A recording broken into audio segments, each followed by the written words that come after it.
क्या आप अपनी जिंदगी से खुश हैं? यह सवाल अगर आप रोज खुद से पूछे तो शायद आपकी जिंदगी की दिशा बदल सकती है। आज की इस वीडियो में आप सुनने जा रहे हैं वो भाषण जिसने लाखों लोगों को एक नई सोच दी और एक आम आदमी से एक लेजेंड बनने वाले स्टीव जॉब्स की असली कहानी को सामने रखा। ये वो शब्द हैं जो दुनिया के सबसे अमीर और सक्सेसफुल इंसानों में से एक ने कहे थे, स्टे हैंग्री स्टे फुलिश। लेकिन क्या आपने कभी सोचा कि आखिर क्यों स्टीव जॉब्स ने स्टैनफोर्ड यूनिवर्सिटी में हजारों छात्रों के सामने ये शब्द कहे?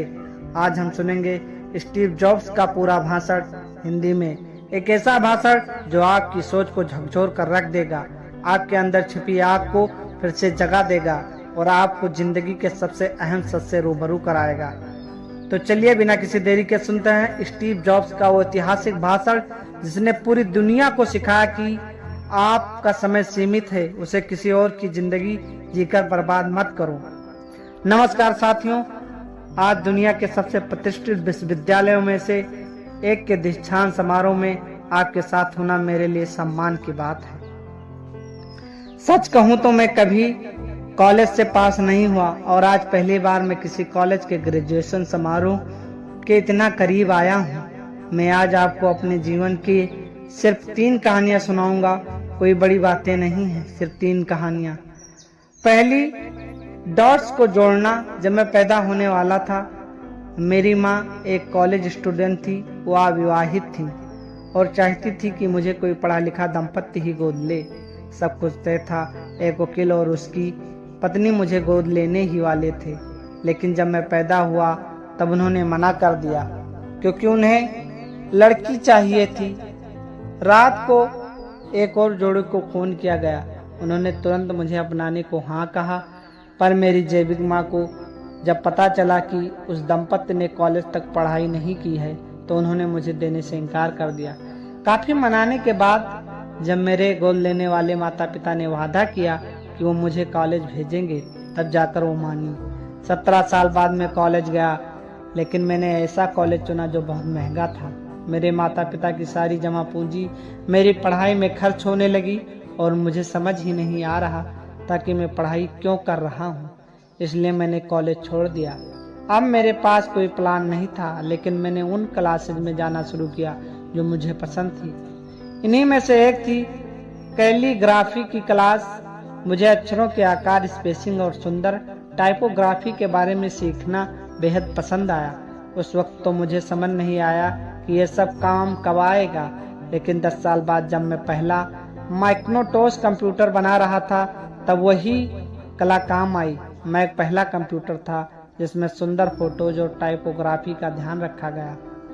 आप भविष्य को देखकर डॉट्स नहीं जोड़ सकते हैं, आप डॉट्स सिर्फ पीछे मुड़कर ही जोड़ सकते हैं। इसलिए आपको विश्वास करना होगा कि अभी जो हो रहा है वो आगे चलकर काम आएगा। दूसरी कहानी, प्यार और हार। मैं बहुत ही भाग्यशाली था कि मुझे जल्दी ही वो काम मिल गया जिससे मुझे प्यार था। एप्पल की शुरुआत मैंने अपने गैरेज से की थी। 10 साल में एप्पल एक 2 अरब डॉलर की कंपनी बन गई। 4000 से अधिक कर्मचारी इसमें काम करने लग गए। लेकिन जब मैं 30 साल का था, मुझे मेरी ही कंपनी से निकाल दिया गया। आप सोचे होंगे कि खुद की कंपनी बनाई और खुद की कंपनी से कैसे निकाला जा सकता है। हमने एक नए सीईओ को हायर किया था जो बाद में बोर्ड के समर्थन से मुझे हटा दिया गया। कुछ महीनों तक मैं टूट चुका था। मुझे लगा मैं पूरी तरह असफल हूँ, लेकिन फिर एहसास हुआ कि मैं अपने काम से अभी प्यार करता हूँ। मैंने 2 नई कंपनियां शुरू की, नेक्स्ट और पिक्सर। पिक्सर ने दुनिया की पहली कंप्यूटर एनिमेटेड फिल्म बनाई, टॉय स्टोरी। बाद में एप्पल ने नेक्स्ट को खरीद लिया और मैं फिर से एप्पल में लौट आया। जिंदगी में कभी कभी ऐसा थप्पड़ लगता है जो आपको दोबारा बेहतर बनाने के लिए मजबूर करता है। अपने काम से प्यार करते रहो, यही रास्ता है। तीसरी कहानी मेरी मृत्यु के बारे में है।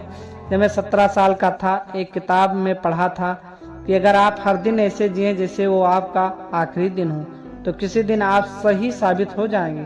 33 सालों से मैं हर सुबह शीशे में खुद को देखता हूँ और खुद से पूछता हूँ, अगर आज मेरी जिंदगी का आखिरी दिन होता तो क्या मैं वो करता जो मैं करने वाला हूँ। अगर कई दिन इसका उत्तर नहीं होता तो मैं कुछ बदल देता हूँ। 1 साल पहले डॉक्टर ने मुझे बताया कि मुझे कैंसर है। उन्होंने कहा कि मैं कुछ महीनों का मेहमान हूँ। मेरी सर्जरी हुई और मैं चमत्कारिक रूप से बच गया। अब मैं ठीक हूँ, लेकिन मौत को इतनी नजदीक से देखने के बाद मुझे कुछ न कुछ सीख मिली। मृत्यु जीवन का सबसे बड़ा आविष्कार है। यह पुराने को मिटाकर नए के लिए रास्ता बनाती है। आपका समय सीमित है, इसलिए किसी और की जिंदगी जीकर बर्बाद मत कीजिए। दूसरों की सोच में मत उलझिए, अपने दिल और अंतर्मन की सुनिए। मूर्ख रहो, भूखे रहो। भूखे रहने से खाने को मिलेगा, मूर्ख रहने से सीख मिलेगी। मैंने हमेशा यही किया और आज मैं यही आपसे भी करता हूँ।